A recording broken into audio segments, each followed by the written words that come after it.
You came into this world with empty hands, and one day, you will leave it the same way, bare, fragile, and taking nothing with you.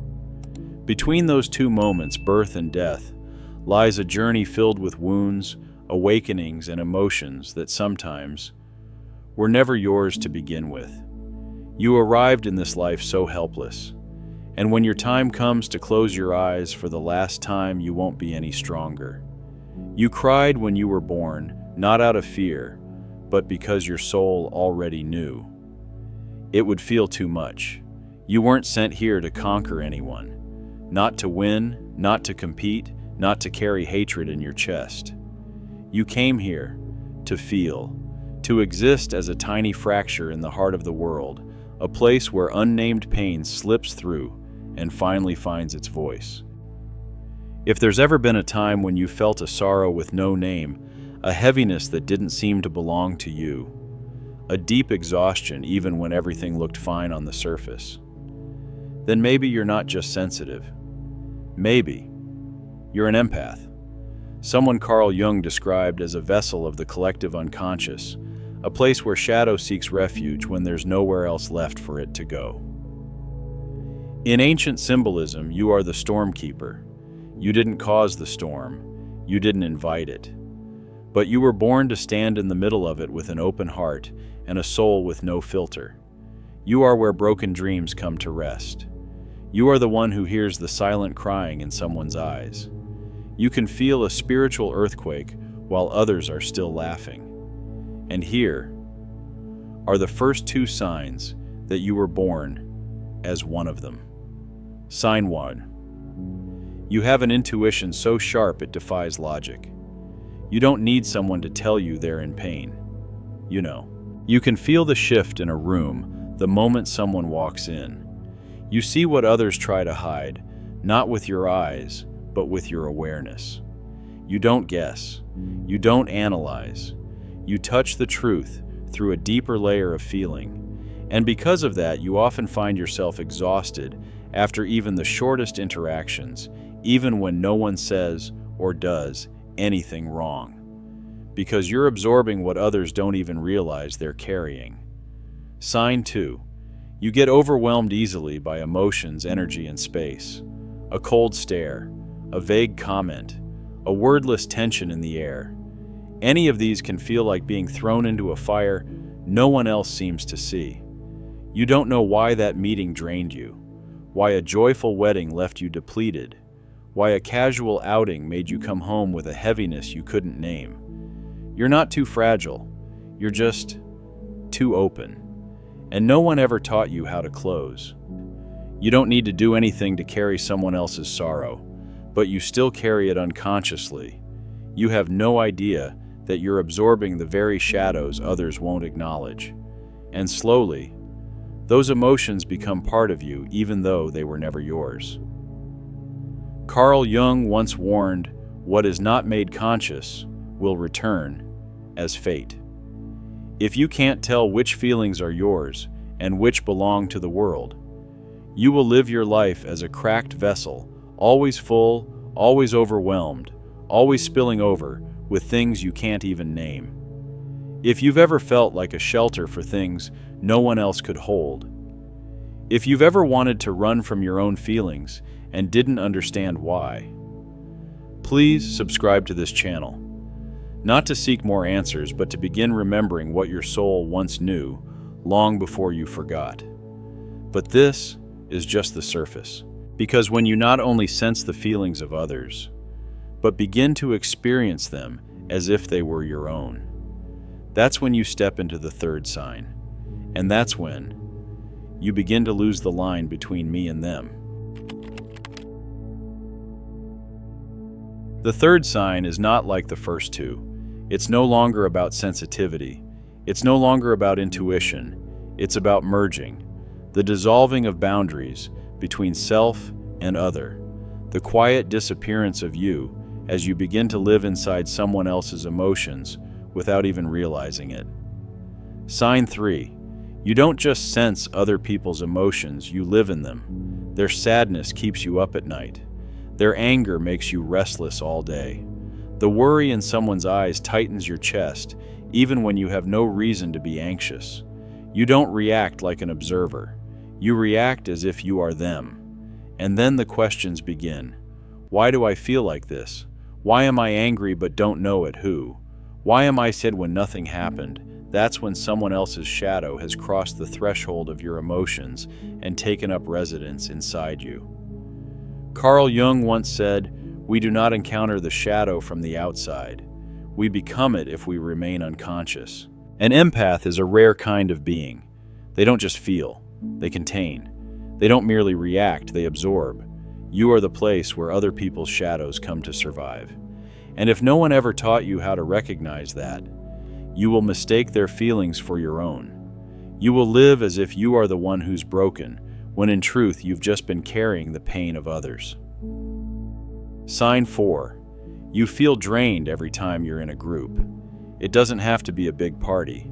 Sometimes just a few people, a conversation, a silent room is enough to leave you empty, heavy, and worn out. No one touched you, but you feel like something has been pulled from you. You feel like you just lived through everyone's emotions all at once. You leave the crowd carrying a sadness that has no origin, with thoughts that aren't even yours, and a sensation like you brought the whole world home in your chest. Someone once asked me, why can't I relax when I'm around other people? Why do I always need a long time to return to myself after every gathering? I answered with a familiar Jungian image. Because you are living without skin. Everything that touches you goes right through. Sign 5. You've always been sensitive, especially as a child. As a child, you didn't know you were an empath. You just knew you were different. You felt things other children didn't. You noticed what adults never said. You saw the sadness behind your mother's smile. You heard your father's silent sighs, even when he said nothing. You asked questions that made adults uncomfortable. Mom, are you sad? Dad, are you mad at me? Is something wrong? And then you were told to stop being so sensitive. You were blamed for overthinking. You were scolded for making a big deal out of nothing. No one realized you were living inside an emotional field that stretched far beyond the walls of your home. No one knew you were carrying the buried sorrow of generations. Carl Jung called it the collective shadow. The pain denied by many passed down through generations, embedded in the unconscious. An empath doesn't just carry individual emotion, but the unhealed inheritance of family ancestors and community. You're not too much. You're carrying too many. You're feeling for those who never learned how to feel. You're living with the pain that no one else was willing to live alongside. And because of that, you start to feel isolated. As if no one really understands what you're holding inside. As if you're the only one who feels too much. And sometimes, you wish you could just turn it off. But if you've made it this far, then you need to know you're not crazy. You're not weak. You're not wrong. You just haven't been taught how to separate yourself from what was never yours to hold. You are a vessel too wide open, living in a world too full of unspoken pain. If at any point in your life, you felt like you were living inside someone else's emotions and didn't know how to get out, leave a comment. Just one line. Sometimes, pain needs to be set down in a single sentence, and you don't have to carry it alone anymore. Because after all, we cannot heal what we don't first realize doesn't belong to us. And in the signs that follow, you'll begin to see clearly what unconscious empathy is silently taking from you, your energy, your joy, and the love you were meant to receive. There comes a point when you are no longer just someone who feels. You become someone who carries. You carry other people's unnamed sorrow. You carry their repressed rage. You carry their wounded silence, the kind that no one dares to speak aloud. You walk through life like someone who's just crossed an emotional battlefield, and you're always the last one to leave the field, still bleeding from wounds. No one can see, no one can understand, and no one knows how long you've endured. Sign 6. You always want to help others, even when you're falling apart inside. When someone is in pain, you feel like you must do something. When someone cries, you feel guilty if you can't ease their tears. When someone is hurting, you're willing to step back from your own needs just to lift them up. But deep down, there's a part of you that quietly longs for someone to ask, "And what about you? Are you okay?" Who's holding you when you're tired? It cuts deep when you've become such a consistent healer that no one even considers you might need healing too. You help not just out of compassion, but because you feel their pain as if it were your own. And when you do nothing, you feel guilty. This is the trap Jung called shadowed empathy, when empathy is no longer a gift, but a burden unconsciously placed on your shoulders. Have you ever loved someone in pain and found yourself loving not just them, but their wounds too? You didn't just love who they were, you loved what hurt within them. You wanted to heal them so badly that you lost your own boundaries in the process. You began to merge with the role of the savior. You couldn't tell the difference anymore between helping and dissolving. Sign 7. Your environment affects your emotional state deeply and immediately. You walk into a cluttered room and your mood instantly sinks. You sit in a quiet cafe where two people are arguing in the back corner and your heart starts racing. The space, the noise, the lighting. Even a scent can pull you into an emotional state you didn't choose. You are like a radio without an off switch, always tuned in, and catching every frequency in the world. Carl Jung once said, "Whoever is not in touch with their inner world will be controlled by the outer one, as if by fate." And if you are an empath, the outer world doesn't just influence you, it invades you. It claims you. It reshapes your soul through pain no one has ever dared to name. There are nights when you lie awake for no clear reason, moments of restlessness, unease, with no specific cause. You grow frustrated with yourself because the emotions rising in you don't make any sense. What's wrong with me? Why am I always tired? Why do I feel like I'm carrying the weight of the entire world? It's not because you're weak. It's because no one ever taught you how to discern what is yours and what is not.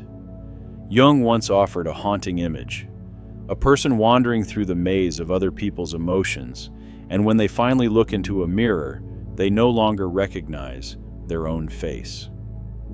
Have you ever been there? If you're carrying a kind of exhaustion that no one seems to understand, if you've been trying to hold others up while quietly falling apart yourself, please share this video, because maybe you're not the only one living like a vessel, and someone out there might be waiting for the gentle reminder that they're not crazy, not wrong, not alone. In the next signs, we'll go even deeper into the invisible isolation that empaths often live with and the reason why. Not everyone deserves to be felt by you, because some relationships, the more you feel them, the more they drain you. There is a kind of pain that no one sees. It doesn't scream, it doesn't bleed, it leaves no bruises on your skin, but it lingers. Like a tiny cut that touches the heart every single day, the feeling of being too different, the feeling of not belonging anywhere. Sign 8. You often feel isolated even when you're surrounded by people.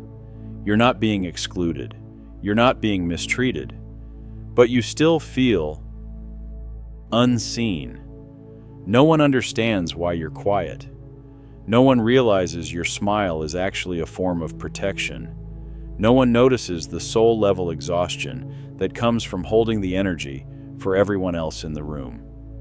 You're not exactly an introvert, and not really an extrovert either. You're an open emotional station running 24/7 where all the undigested energies of others come to land. And sometimes, you just wish you could feel less. Wish you didn't see all the things others hide, didn't hear the unspoken sighs, didn't hurt from fragments of emotion that were never even yours. Carl Jung once described this process as an identification with the shadow of the other, where you don't just feel for someone, you merge with their shadow. You don't just hear the sound of something breaking, you become the crack itself. And inevitably, you begin to confuse empathy with obligation. You feel like you must understand. You must forgive. You must love deeper to somehow compensate for the other person's wounds. But that very belief turns you into the one who always stands behind the light, the one who always tries to understand, while no one ever tries to understand you.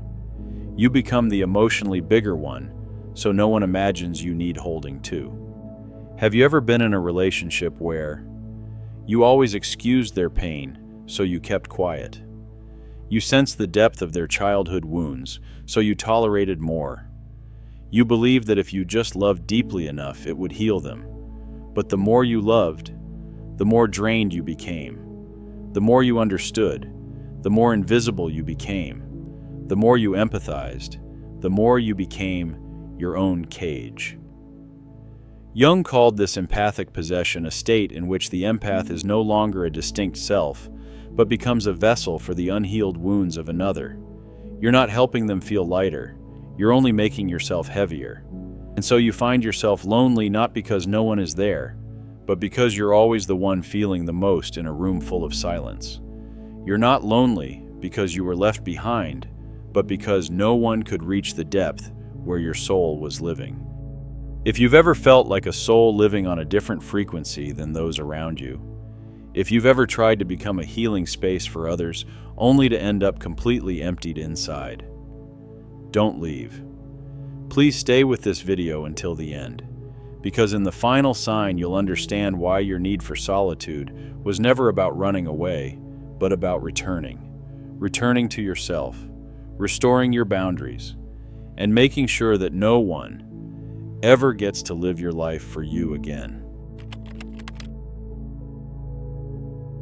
There is a kind of exhaustion that sleep cannot heal, a kind of tension that talking can't dissolve, a kind of soul-deep fatigue that only one thing can truly remedy: silence, solitude, and the sacredness of not being touched by anyone. Sign 9.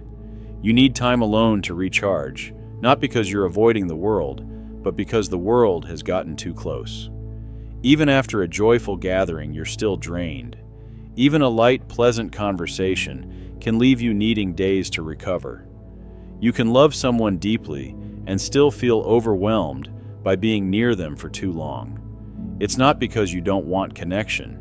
It's because every connection with the world costs you something. Carl Jung once wrote, "We don't just need solitude to think we need solitude to feel we exist." For the empath, being alone isn't loneliness.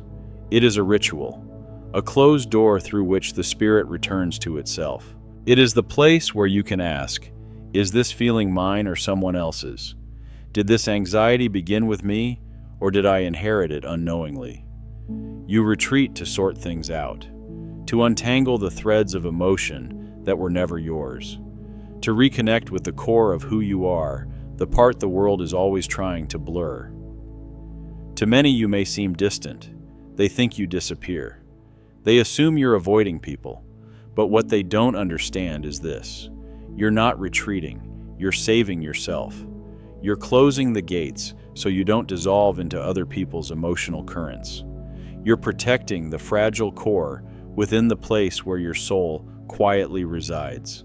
You're preserving yourself before the unconscious world takes it all. And sometimes, you need to say no. No to the invitations you know will leave you empty. No to relationships that only take and never thank. No to playing the healer when you've never been healed yourself. Jung believed that psychological protection doesn't come from avoidance but from conscious boundaries. Empaths must learn to become the gatekeepers of their own energy, to know what's entering them, to know what doesn't belong, and to know when to close the door so their inner life can remain whole. You are not selfish for needing space. You are not cold for craving stillness. You are not wrong for no longer wanting others to feel on your behalf. You are simply living in truth with the sacred wiring of your soul, and that deserves to be respected first and foremost by you. If you've ever had to pull away from the world, curling inward like a leaf in the wind just to hold yourself together. If you've ever asked yourself, is there anyone else who feels this tired? From loving too deeply, understanding too much, and feeling everything, leave a comment. Share this video with the quiet souls who are secretly trying not to dissolve. And if something in this message touched even the smallest corner of your heart, please subscribe. Because this isn't just a video. This is a refuge where you don't have to be strong and you don't have to explain why you feel so much.